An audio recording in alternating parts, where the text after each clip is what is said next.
in any... You open this door with the key of reason. Beyond it is another dimension. A dimension of truth. A dimension of freedom. A dimension of joy. You're moving into the land of both the ideal and the real, of the possible and the actual. You've just crossed over into the Capitalist Corner. Where reason meets reality, welcome to the Capitalist Corner. Welcome to the Rational Egoist, and welcome to the Capitalist Corner. Yes, this is a very special dual episode, Capitalist Corner, Rational Egoist, in which my good friend Jim Valiant and I will be debating the proposition, and we've discussed so many of them. I hope I get it right. But this war is moral because it is in the interest of the United States. That is the proposition Jim will be defending. I will be opposing. This is a very interesting debate to me because Jim and I actually spent an hour debating what we're going to debate because we actually agree on so much.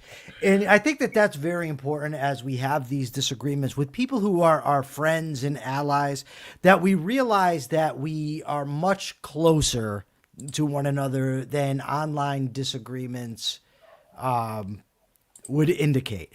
Race, you don't have to worry. This is not part of the offer that I made online. Jim and I are doing something separate. I've actually retracted that. I realized I did it because I was emotional. So Persephone, you, of course, are going to moderate this. First, Jim, you get your chance to say hello. And by the way, for this, we really love super chats and super stickers. Even if they're for Jim and you say, hey, Jim, good fucking job. Here's $100. I'll love it. Happy to bring in the money for you. That's all you have to say? You don't want to say hello to the audience? Hello. Hello out there in capitalist land. I'm back, yes. And I do think that it is in America's interests and therefore a moral thing to do. You do. Okay, before you get it, can we at least say, okay, time starting now, you're going to, what's the word I'm looking for here? Before we actually set the clock. Okay. All right. So, Persephone, when you say go, Jim's 10 minutes begin. Is that fair, Jim? Fair enough. All right. And just so everyone knows, the reason we're not doing this more formally is because I've been stressed to the max and I do not want to have a situation. I need structure in my life right now. So Persephone, you can tell them when it's time to start. And go. And go. And they're off. Well, no, the Islamic Republic of Iran has never officially recognized the United States as a legitimate government. Let's start right there. And, of course, we're used to the government-led chants of death to America, death to Israel. We are the great Satan. We've heard it over and over and over. We are at a state of war that we have not recognized with Iran since 1979. At least they believe they're in a state of war with us, the great Satan, whom they do not recognize as a legitimate government at all. They began their existence, in effect, with an act of war that went unanswered, the kidnapping of our diplomats at the embassy in Tehran when the Islamic Republic took charge in 1979. That was an act of war that we did not properly respond to. Jimmy Carter attempted in a congressionally unauthorized rescue mission, military mission in Iran, which failed miserably. The diplomats came back, but in short order, on the day Reagan was inaugurated in 1981, I believe, in January. And in almost short order, the newly created Hezbollah killed hundreds of American Marines in Beirut, as well as French people. 2 different attacks in the early 1980s, again, with American Marines in a foreign country being killed by what is clearly merely an arm, an appendage of the Islamic Republic. Another act of war. And when hundreds of Marines get killed and you don't do a damn thing about it, you're asking for more, and America did ask for more. 1979 represents the critical moment when Islamic terrorism took off. It's like a hockey stick. You know, in the 1940s and 50s, there was Muslim Brotherhood activity. Of course, there was Munich at the Munich Olympics in the 1970s against Jewish athletes there. But, and I think even an assassination of an Israeli abroad. But compared to what happened after in fact, experts basically recognize that 1979 was the great turning point in worldwide Islamic violence. And it's like a hockey stick. you can graph the Islamic violence after the existence of the Islamic Republic of Iran. And we have since then suffered how many acts of war that, again, have gone unanswered with Iran. Iran has been killing Americans. America, okay, foolishly tries to do nation building in Iraq, but it is basically Iranian supported proxies or Iran directly that was responsible for hundreds upon hundreds of Americans killed in Iraq as we were trying to bring some stability to Iraq, which I grant you was the wrong war, fought the wrong way at the wrong time. But nonetheless, America was there, and Iran was perfectly happy to kill Americans there through their proxies and otherwise. If you need any further moral or practical justification for this war, consider the atrocities on October 7th. Hamas has been, the 90+% of their funding has come from Iran. Iran was celebrating officially after October 7th. They were celebrating the deeds of a different sect of Islam, mind you. They are not the same sect of Islam that the Iranians belong to, and yet they were funding Hamas. They were 90% of the funding of Hamas, and in the wake of October 7th, celebrated it. Their more direct proxies, Hezbollah, joined in with relish, and of course that expanded the war. And if the death of Americans and Israelis on October 7th, the atrocities that were committed on that day, that were celebrated by Iran, were not enough to convince you that America's military interests are involved here, consider everything that has happened since the atrocities on October 7th. Tens of thousands of their own people. They had, and consider how much opposition there must be within Iran to this monstrous government. The way they treat women, the way they have absolutely no freedom of speech, no freedom of religion. If a woman wears the hijab improperly, she disappears in an Iranian prison to get tortured, raped, or killed. They've mowed down girls and women in Iran for standing up for their rights. In fact, again and again, the Iranian people have tried. It is very hard with modern technology, though, to overthrow your own totalitarian government without external help. In fact, back in the 1770s, America needed the help of the Kingdom of France to overcome its imperial overlords in Great Britain. It is very difficult to overthrow a totalitarian government today, but America lifted not a finger until just now to help the Iranian people overcome their oppressors. As I say, if the opposition is so great that the Iranian government in recent weeks has had to slaughter tens of thousands of their own people, you know just how totalitarian and evil this government is. There is a relationship between the moral and the practical. If Iran can't, and I talk about underscoring the need, they're willing to attack everyone around them. They're attacking not just American military bases in the Middle East, they're attacking civilian targets in neighboring Muslim countries. This does not mean that Iran was perfectly willing to set aside any sectarian differences between and among Muslims to, like I say, just look at their support for Hamas, their celebration of October 7th, where Americans were killed as well as Israelis. But their accomplices and agents, the Houthis, shut down international trade.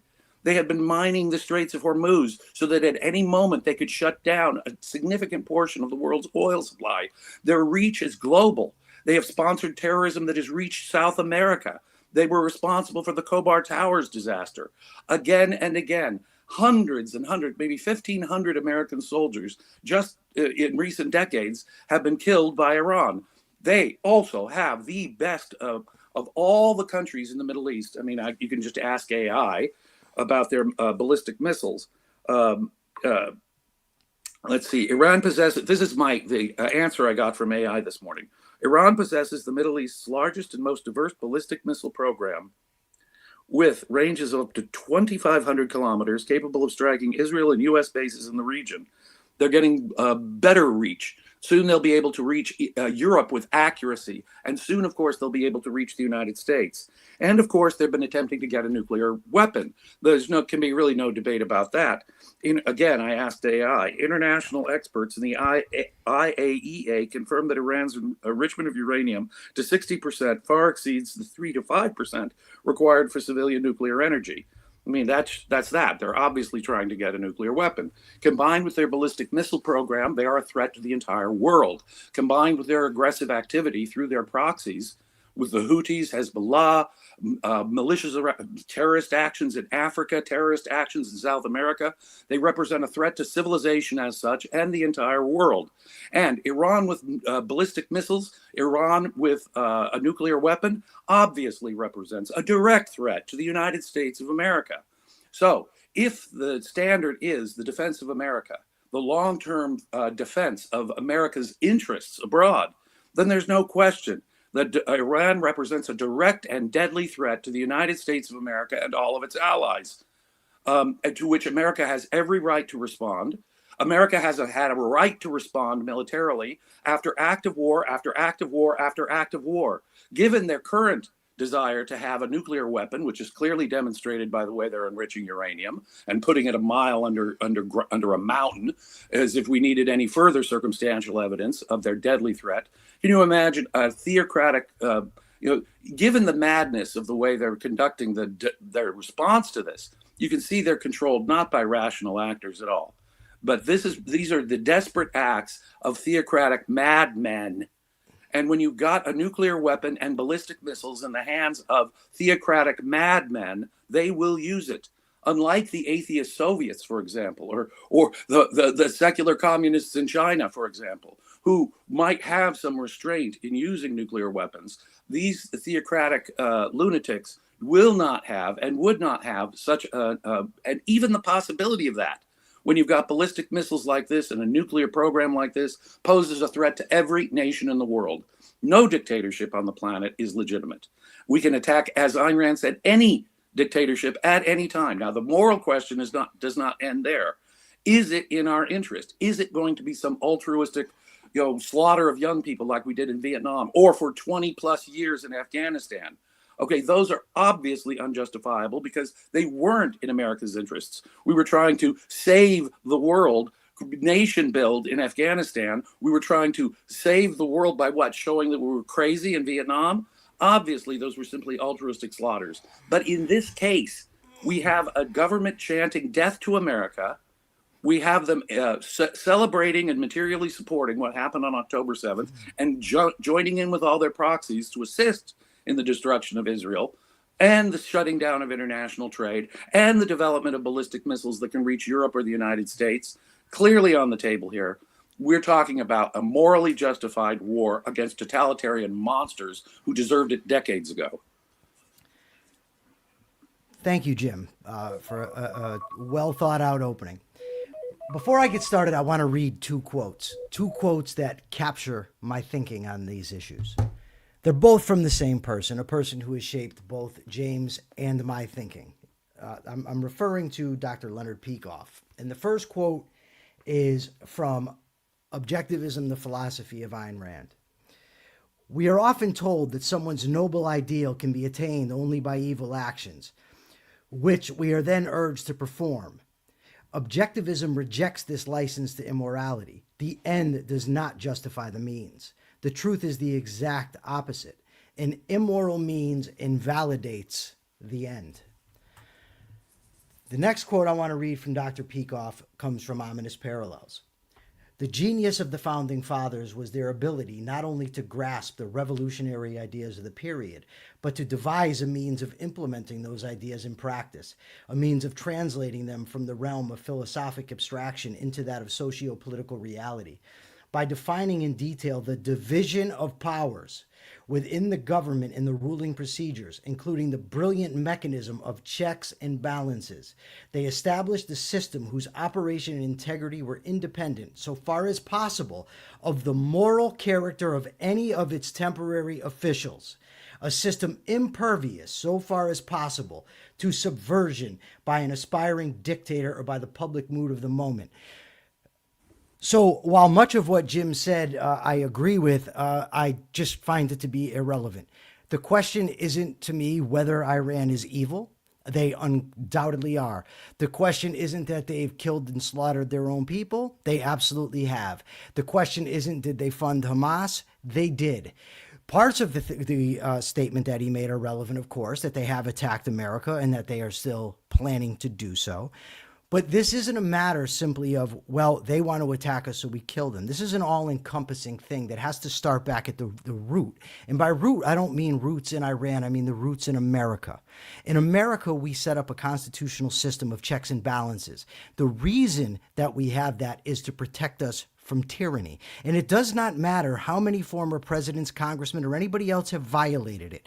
If we want to think and act on principle, if we want to reestablish our republic for freedom, individual rights, and free market capitalism, we must defend the Constitution. One of the reasons, and I've been on here and I've been all over the place, I've debated with anarchist after anarchist.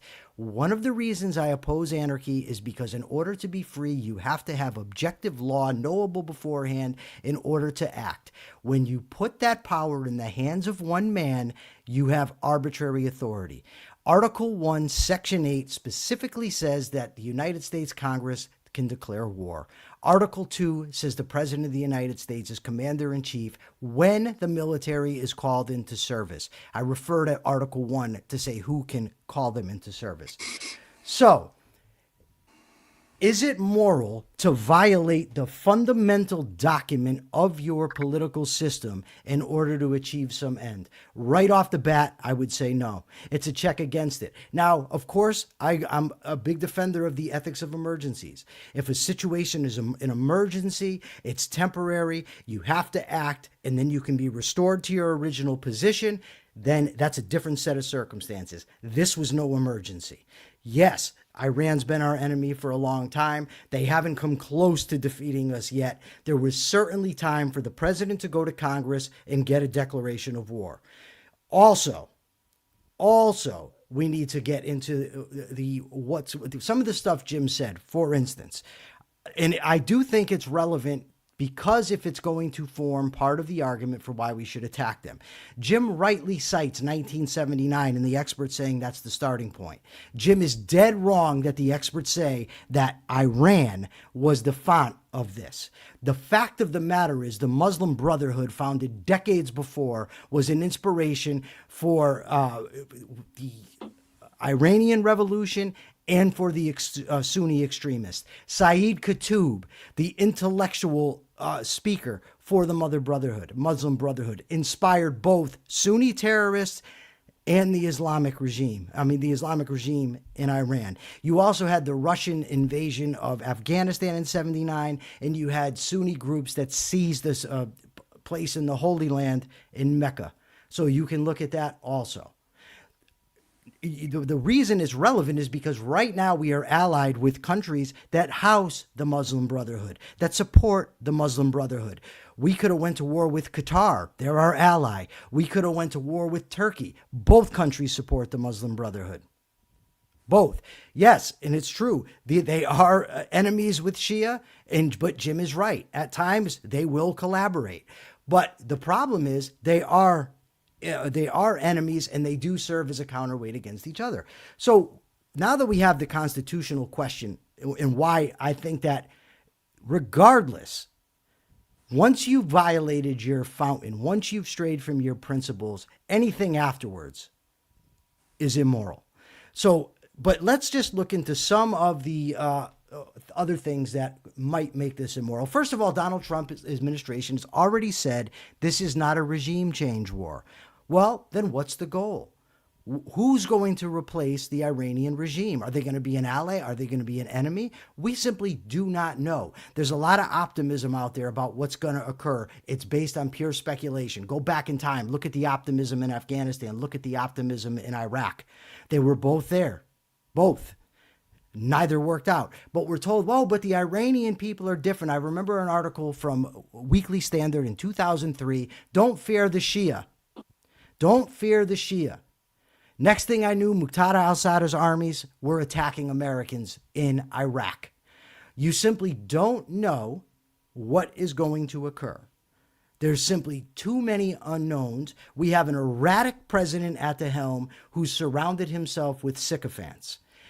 We cannot count on him to tell us the truth. We cannot count on him to conduct the war properly. We don't even have a plan for the future.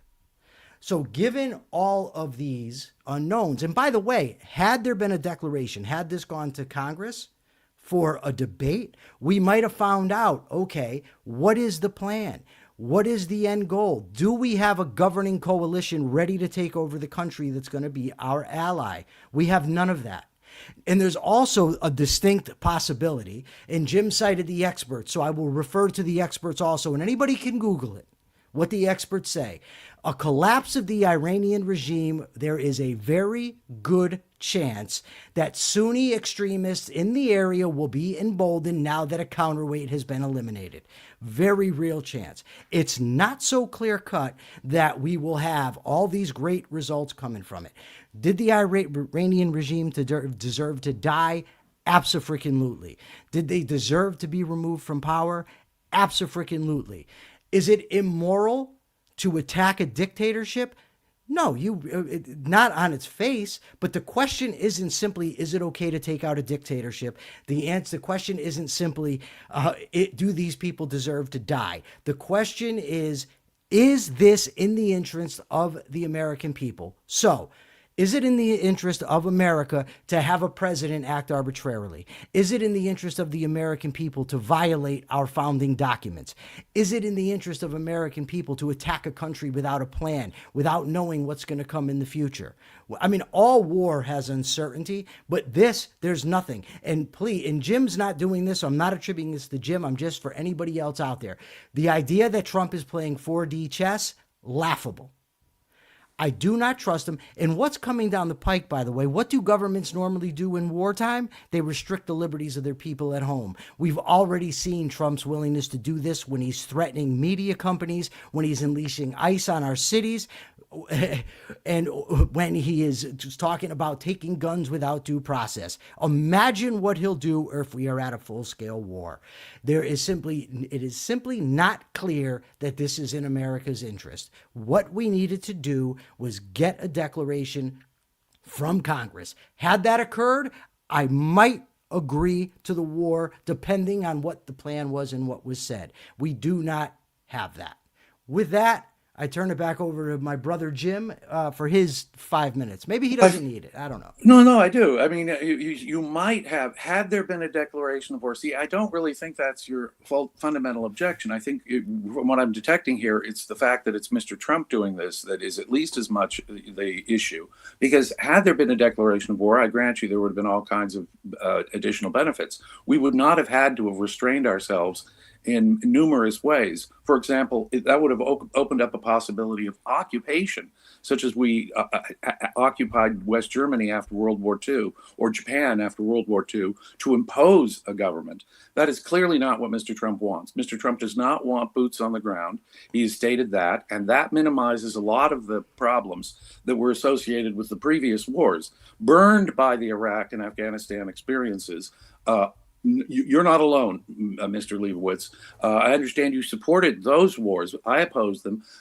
For example, with Iraq, precisely because I believed they were opening up a vacuum, which, of course, Iran would happily fill, and which they happily filled. And so, of course, but in any case, Trump has said, no, we're not going to do the regime change. The Iranian people have to do the nation building. That, again, changes the context from the Afghan and Iraq wars. Mr. Trump has stated, when he says we're not there for regime change, what he means is, and he said this out loud explicitly, we will make it possible for you by going after the internal security apparatus of the Revolutionary Guard, which he has gone after. But he said it's up to you, the Iranian people, to select and provide a new government. And insofar as that is true, I cannot predict his behavior. That is true. But, it's not contingent on the moral legitimacy is not contingent on the president in power. If that were the case, I would say, well, FDR was in power with Pearl Harbor. We shouldn't respond. Now, it's true there was a declaration of war there, but there have been many, many instances before and after where presidents have acted independently.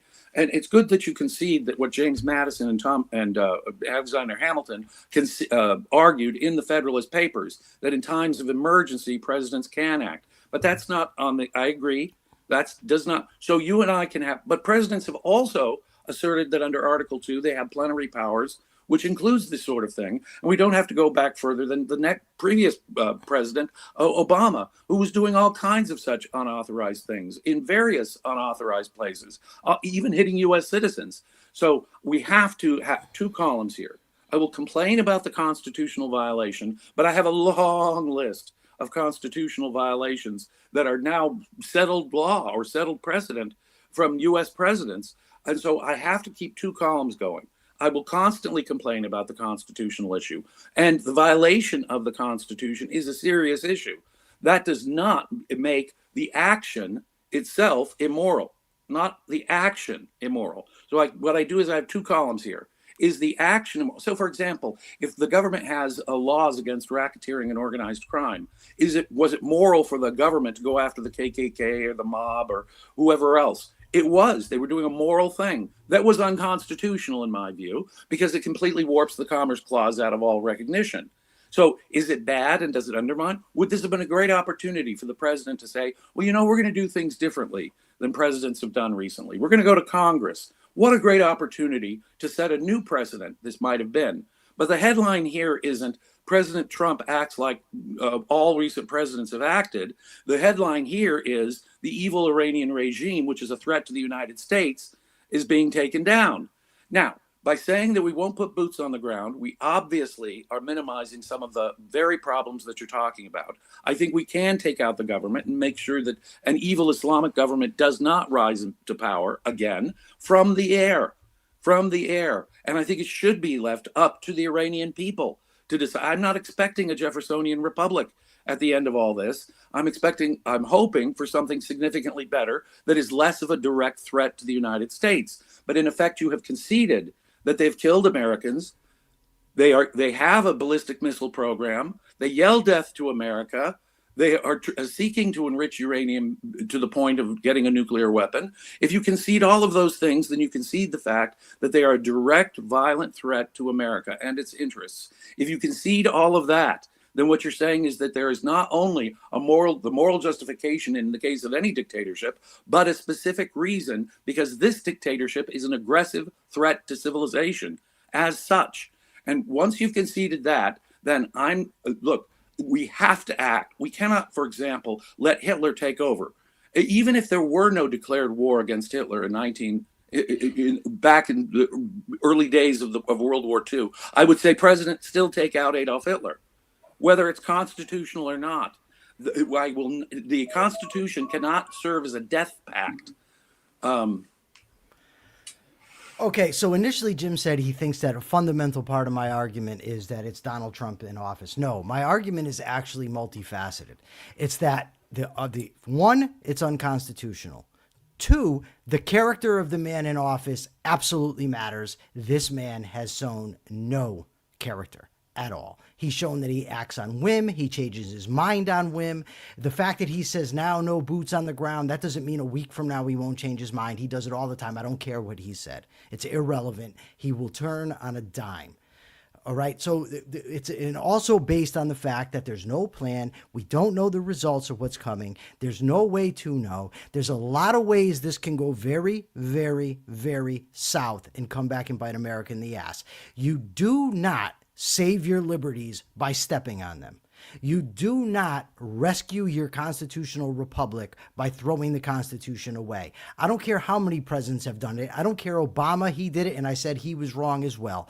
They all do it. They're all wrong. We are supposed to be the principled ones. We are the ones that are supposed to be arguing for morality, for principles, for freedom, for capitalism. That doesn't change because the Iranian regime is horrible. Yes, they're horrible. In a vacuum, you take them out. Yes, it'd be good. But we do not live in a vacuum. We live in a situation where, one, we have a constitution. Two, we have a lying megalomaniac running the show.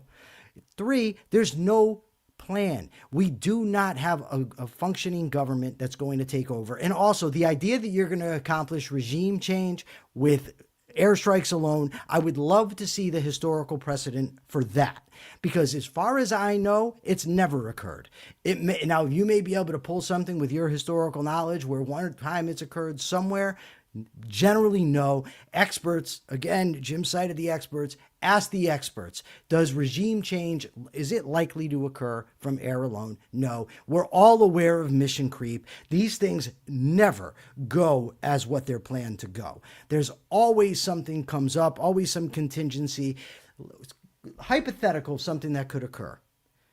Iran launches a massive attack against New York City. God forbid that happens. Do you think then he's going to say no boots on the ground? Or do you think we're going to say no, Americans should maintain all of their civil liberties? What happened after 9/11? We had the Department of Homeland Security, TSA, Patriot Act. How much spying on Americans? Do you think Trump won't do that? You have to admit, at least there's a big chance he's going to do it. And that has to be part of the calculation.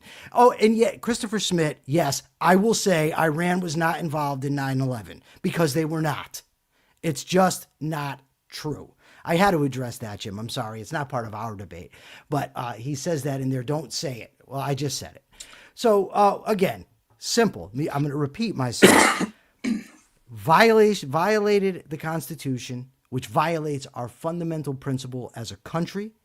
The character of the man in office is erratic. I don't trust him, and I don't trust him to be competent. 3, there's multiple unknowns about what's actually going to happen in Iran. We don't have a plan. There's no governing coalition to take over. 4, there's a very real possibility that we lose civil liberties here at home. Those all have to be part of the calculation. You have to take into consideration the unknowns. Well, the certainties we have are that the killings go on and on and on, decade after decade after decade. That is the certainty. So more death will go on in an endless, ceaseless war without any kind of end in sight for decade after decade if we do not deal with them. They will get stronger and stronger. So do we wait for the attack on New York that you think is credibly possible? Or if there were such an attack, should the president wait for constitution? Look, the Constitution is wrong about a number of things. And more importantly, the Supreme Court is wrong about the way it interprets it. And at least as importantly, presidents have interpreted it very differently for 200 years now. And so we can have the constitutional debate, and we got to keep it over here. But those cows have left the barn long, long ago. The headline here is we're going after a direct threat, a killer of Americans, a direct threat to Americans. We do not wait for the attack. We do not wait for the situation to get worse. We don't wait for them to enrich uranium to the point they can get a bomb or develop ICBMs that can reach New York City. We do not have to do that. That is not, in fact, that's stupid. That's not moral self-defense. Moral self-defense means you snip it at the bud, as we should have snipped it in the bud 47 years ago, 43 years ago. I can go on and on and on. 30 years ago, and it's true that they had no direct involvement in 9/11. I'm not going to argue that they supported Al-Qaeda or helped plan or support Al-Qaeda. They surely did not. They did, however, after 9/11, allow Al-Qaeda operatives to go flow back and forth within their country, provide them support and assistance, and even act within their country after 9/11. That is also a demonstrable fact. They did, in fact, step up their attempt to get a nuclear weapon after 9/11. They are, in fact, a spiritual fountainhead for Islamic terrorism generally, as we can see from their support from other terrorist groups that are not part of their religious sectarian group within Islam. Those are details that really don't matter. It would be a spiritual blow. It would be a material blow. It would be an act of obvious self-defense to take them out now. Now, do we know, and as I say, by saying we're not going to put boots on the ground, we very much limit the opportunity for mission creep. And I think that there's a lot of reasons why Mr. Trump doesn't want, he is as chastened, believe it or not, even a psychotic, however you want to characterize Mr. Trump, even a psychotic madman like Mr. Trump does have certain limits and constraints on his mind. And one of them is America is burnt out with war in the Middle East because of the way it was done in the past. If you're burnt out, So is the American people. And those lessons, I do believe, have been impressed on Mr. Trump's head. So I think that the odds of mission creep go down the more you act what they call preemptively. Okay, so we can cut it off at the pass. Now, you say, what is the chance of other Muslim groups stepping up and filling in the void? Well, of course, we deal with that when it comes about. But will this be a blow psychologically to Islamists worldwide? Absolutely, it will.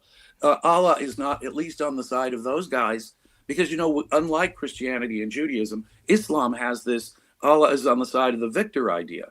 So if they start losing, they're going to have a theological crisis within Islam. And okay, they'll make the distinction between Sunni and Shia all they like, but it will certainly take them down a psychological peg. It will certainly end the main source of material support for groups like Hamas, even though they don't belong to the same sect as they do within Islam. But are they killing Americans? Have they been killing Americans? Have they been killing other people? Are they seeking to get much more dangerous weapons? And should we prevent that from happening so that they won't be able to use those? Yeah. Now, the future of Iran, within Iran, I have to agree with you. Right now, it looks like the Revolutionary Guard is the only real power structure within Iran. One of the alternatives to that, if left on its own, could be tribal chaos. Would I take tribal chaos over this? Yeah. Would I take a significant advance, a betterment of the situation of the government in Iran over this? Yeah, because it's hard to think of what would be worse. When you've got tens of thousands of their own people being slaughtered within Iran, it's hard to imagine when you have them supporting proxies that slaughter Americans, Israelis, other innocent people around the world. Yeah, it better is significant. You're going way over time there. I'm sorry. I'll let you go over time. I don't need to go. I don't need to go over time. I'll just say a couple things. One, you said this would be an enormous blow to other Islamic terrorist groups. I'm thinking namely of Al Qaeda. I'm thinking of ISIS. The idea that it would be a blow to them, you made the point that they believe that the winning side is the side that God is on. The problem is they don't even recognize Iran as Muslims. So the idea that they would be saying, well, God must be against the Muslims in this war, it's just not accurate. They consider them apostate infidels. They do not consider them legitimate Muslims. So that's gone. You also said something about Trump that even a madman has restraints on his thinking. But earlier you said that the Iranians had no such restraints on their thinking. I don't see how it applies to one but not the other. Finally, the idea that the only option is to allow Iran to go forward and develop weapons and attack America or have Trump do what he's doing now, that's a false dichotomy. What they ought to do, what they should have done, is gone to Congress and debated it. Had they done that, that changes the entire dynamic. Then we know what's occurring. It's lawful. We can firmly state we're upholding our principles. We're upholding our convictions. We're actually defending something. That matters, and it matters a lot. Also, they would probably make a plan. They would insist on a plan. I'm hoping, and I mean, I don't really even know that because Congress hasn't been so fucking great either. But at least we would know more if there was a plan or not, which is important to me, and I think it's important to the country. And then the final point, Jim, this idea that you can't imagine anything that's worse. I can. I certainly can. If tribalists take over, if Sunni extremists are empowered around the neighborhood around there that are now not focused on fighting Iran but turn to fighting us, if the Iranian government if it ends up headed by a even crazier person who's even less afraid, there's all types of things that could go wrong. I'm not predicting them, but they are very real possibilities. Now, in a case of war, there's always not possibilities. And that alone would not be enough for me to say, no, you shouldn't do it. But when you have, an unconstitutional war, an unethical and not very bright guy running the program, no plan, then other factors gain weight. And that's my primary point. I don't know, Jim, I think I've said everything. If you want 5 more minutes to say, I mean, go ahead. I can go on and on because. Okay, well, you go ahead and I'll respond. I don't think there is a fair comparison between the Ayatollah and Trump. I think there is a difference between the Ayatollah and Donald Trump. Okay, if that comparison is really, there's a place in Tehran called Palestine Square.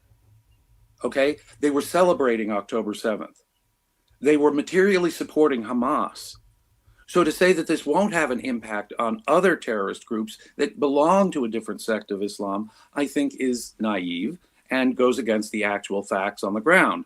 They have a place in Tehran called Palestine Square where they were celebrating October 7th, the deeds of Hamas. They were materially supporting Hamas that comes from the other section of Islam. Now, a plan. Trump does have, apparently, we've been told that there are very specific strategic military objectives in taking out their military, including their domestic security aspects.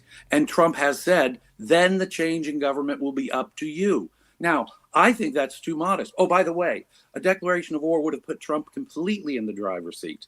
He would have been able to negotiate any peace he wanted. He would have been that would have kicked in his plenary powers as commander in chief. He would be able to do this war in any old way he wanted. Congress could not then handcuff the president had they declared war. He would be the commander in chief of all of the forces, and he would have had far more discretion in one way than he does under the current War Powers Act. Whether it's constitutional or not is a separate question. Now, the question is, when you're faced with someone shooting at you, let me give you the analogy. When someone is shooting at you, do you say, well, is this according, we've got a club over here that's being shot at. Does this comport with the charter, our charter? Do we shoot back? We shoot the F back. We don't wait for a discussion as to whether or not the charter allows us to shoot back. We're being shot at. We do not wait for more people to die when people are dying.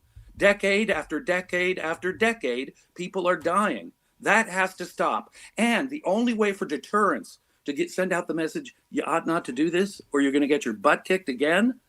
Okay, the only way to reduce the odds of that is to tell all of see, it doesn't matter whether you're an Islamic terrorist or not. All of America's enemies will be put on notice. You don't mess with us. There comes a point, thank goodness. Apparently, we have to give 16 different off ramps for peace before we act in our own defense. I'm just gratified that there's a limit to the number of off ramps we have to give monsters, murderous monsters, before we take action. In my mind, the real turning point was when tens of thousands of Iranians were being slaughtered in the streets by their own government. And there is a connection. If they're willing to do that to their own people, then we obviously know what they're willing to do to those around them. If they're willing to attack all of their Muslim neighbors, then it's obvious. Okay, and today the response by all the different, they're managing to piss off the entire world.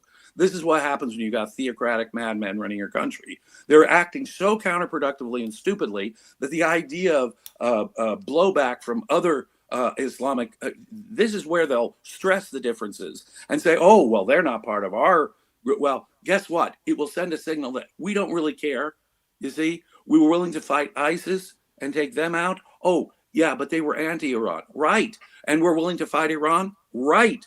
We don't care what your sectarian differences are. You create a threat to us, we will take you out. That is the deterrence that is necessary. It will be a body blow to China, who get a huge, significant percentage of Iranian oil because they're under sanction, goes to China.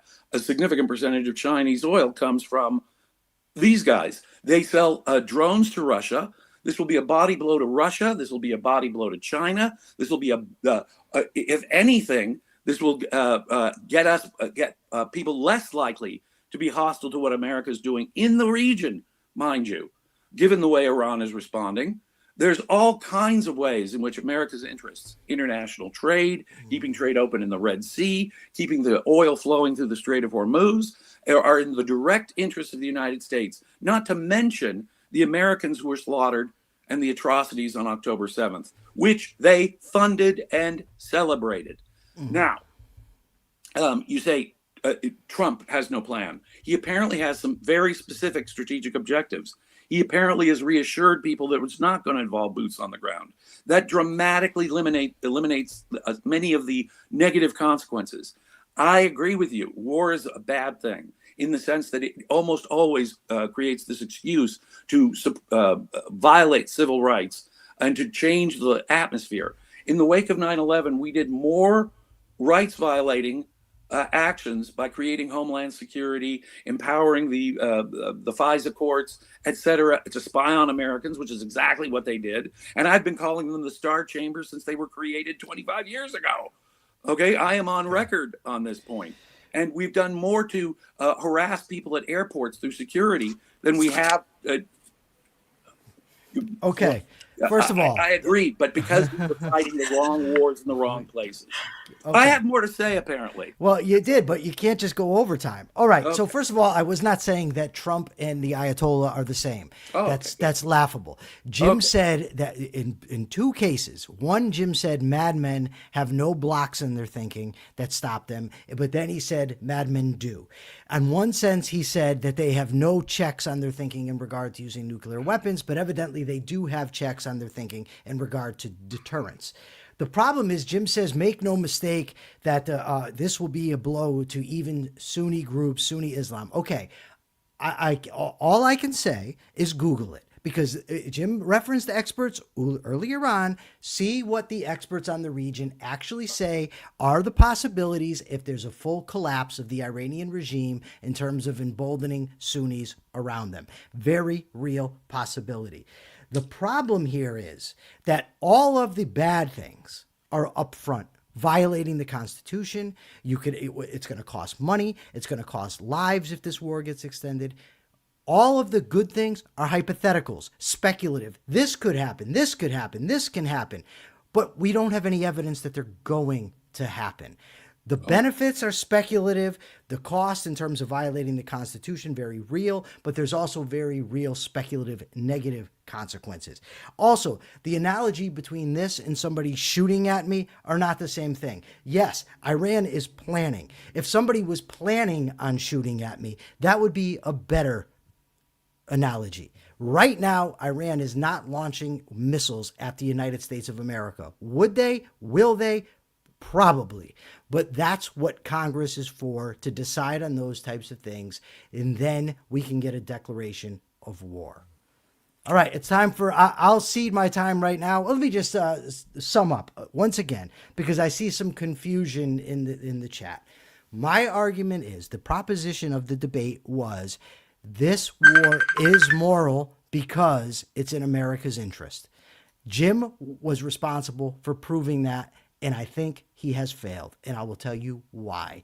One, it's not in the interest of the United States to violate its fundamental founding documents. Two, it's not in the interest of the American people to go into a war arbitrarily based on the decisions of somebody who's unethical and not shown to be very competent. And three, there are so many unknowns, and there are just as many bad possibilities that can come out of this as there are good. I will now turn it to Jim for his closing statement. Well, the chance of them continuing to kill Americans, and they have been killing Americans every decade. They killed Americans on October 7th. They've killed Americans whether you like it or not. We are in the region. They've been killing Americans in the region in the 21st century to the tune of hundreds, and maiming them and causing permanent injuries. It's not just the deaths they've caused.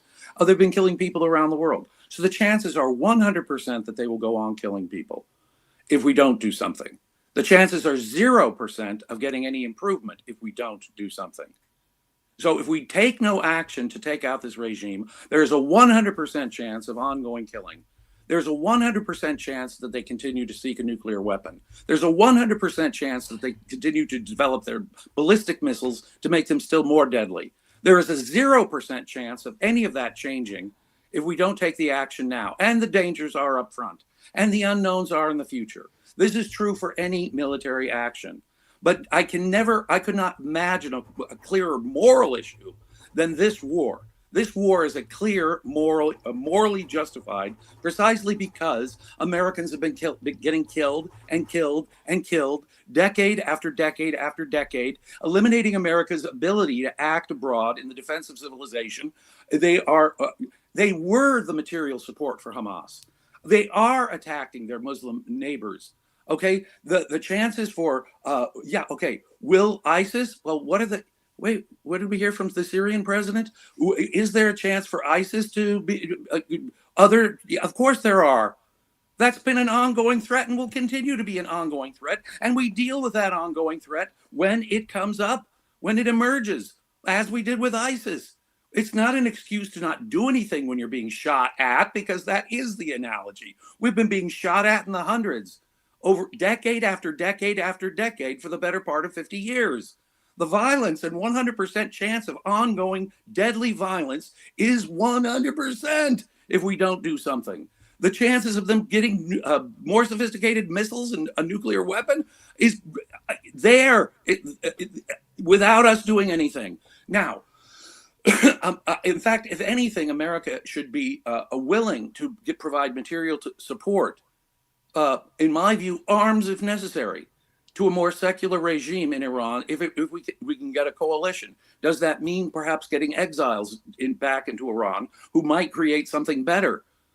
Yeah, and not the continuous deadly threat that Iran is currently posed until this attack began and has posed for the better part of 50 years. The killing, we have a 100% certainty of going on.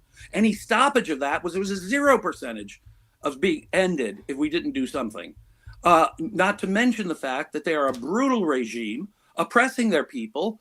They just go on and on and on and on. And there's a connection there between the brutality against their own people and their aggressive behavior. We deal with the threats as they come up. Yeah. And do we have a plan? Apparently that plan means we're not going to do the active nation building. We're going to let it, as Mr. Trump said, that is up to the Iranian people. I wish we would help the Iranian people to eliminate whatever remains of the organized threat that the Revolutionary Guard might represent. Their next interim Ayatollah or supreme leader is the next guy on my hit list. I can tell you what America should do is have a bright red line about what we will not accept and take them out again and again and again, right down the list until it becomes clear that we will not accept another Islamic dictatorship that threatens the entire region and indeed the entire world. But are there numerous fronts upon which this is in America's interest? Yeah, absolutely. And it starts with the cessation of the death of Americans that has been going on continuously for the better part of 50 years. The only way we stop that killing, that shooting at us, is by taking out the regime that is perfectly happy to do so. The only way we stop that threat from getting worse with ballistic missiles and nuclear weapons is by taking out the regime. We know that will continue and get worse if we do not. That is a 100% certainty. Now, are there unknowns? Absolutely. I really have a hard time thinking that this will embolden people, given the way Iran has been reacting, right? We already saw the effect of what leaving the vacuum there would be. But there ain't going to be let me put it this way. The other branch of Islam doesn't stand snowball's chance in hell of taking over there. No, but there are other alternatives, more secular alternatives that are possible because the culture in Iran is very, very different. I have spoken to and I know many Iranian exiles. I come from LA, where many of them came. And believe me, they want something more secular, more friendly to the West. I do not want Shah 2.0. No, absolutely do not. But I think if we move toward establishing and helping to establish a government that is, let me put it this way, more liberal in its treatment of women, freedom of speech, basic liberties, then we have moved in the right direction. If we have pulled their teeth militarily, then we've stopped the ongoing killing, which we are certain will continue to go on if we do not. Okay, I started off with a quote from Leonard Peikoff about the ends not justifying the means. Here, the means is violating the Constitution. The end is getting rid of the Iranian regime. The ends do not justify the means. Jim brings in a lot of things about Iranian, and it'd be good to have them with elections and free speech and pro-women. All that's great. It has nothing to do with the proposition of what is in the interest of the American people. Oh, it very much does. The question here is simply, is it in the interest of the American people? I believe Jim has vastly overstated the threat from Iran, that they're going to 100% have these weapons they're going to be launching at us. 47 years. In 47 years, they've managed to kill 1,500 Americans. About 600 of them happened in Iraq in a war. Is it horrible? Is it awful? Should they have done it? Of course it's awful. Of course it's horrible. Of course they shouldn't have done it. But 600 in Iraq, 300 or 241, I think, were Marines at the base. How many attacks have they been able to launch on America proper? 1,500 deaths in 47 years, and right now is an emergency. Jim said, we have to do this now or we're going to face these events. But earlier, he conceded this is not an emergency. The choices is not between do nothing or have an unconstitutional war. There are a lot of other options, including going to Congress for war, including different restraints, including sanctions, including arming Israel, providing Israel with money, which I wouldn't support, but you could still do it. There are various other options. It is not either go to war today or face a nuclear Iran. That is simply not the case. Again, the ends do not justify the means. This war violated the Constitution. This war puts... and the other thing was the idea that Trump... once the war is declared, he can do whatever he wants. Sorry, Congress has control of the purse strings. They can defund the war whenever they want. Oh, Congress can do that at any time now. Jim, are you interrupting? Well, no, I'm just curious because you interrupted. They've always had the power of the purse strings and still do. So what Jim said they couldn't do anything about it, that's false. Point is, in America, the way you go to war is you wage war. You don't allow somebody to act arbitrarily, go into war. The character of the man at the helm matters. The lack of a plan for follow-up matters. Congress cannot step on the president's power to be commander-in-chief once they've declared war. That's all I said. Yeah. They could cut off funding as of yesterday. They could do it now. So that minimizes the constitutional threat in my mind right there. If Congress had a serious objection, they could change the funding yesterday. You know, the thing is that, hundreds were killed in Iraq. That's right. And hundreds were killed in Beirut. Yeah, that's right. I'm confused. I'm confused because we had an agreed to structure. Okay. We had something we agreed to. Okay. When you talked, you said a lot of things I disagreed with, but I didn't jump in. But how do we count the deaths? Do we count October 7th, the Americans killed there? Well, do we count the shooting in Austin the other day? Jim, I said 1,500 people. Well, 1,500 people were killed. Hold on. Do you argue that it was more than 1,500 people killed by the Iranian regime? I think there's 1,500 soldiers in the region. No. Do you say there was more than 1,500 people, Americans killed by the Iranian regime? Oh, yes. October 7th. How many were killed on October 7th? How many Americans were killed on October 7th? How many? I'm asking you.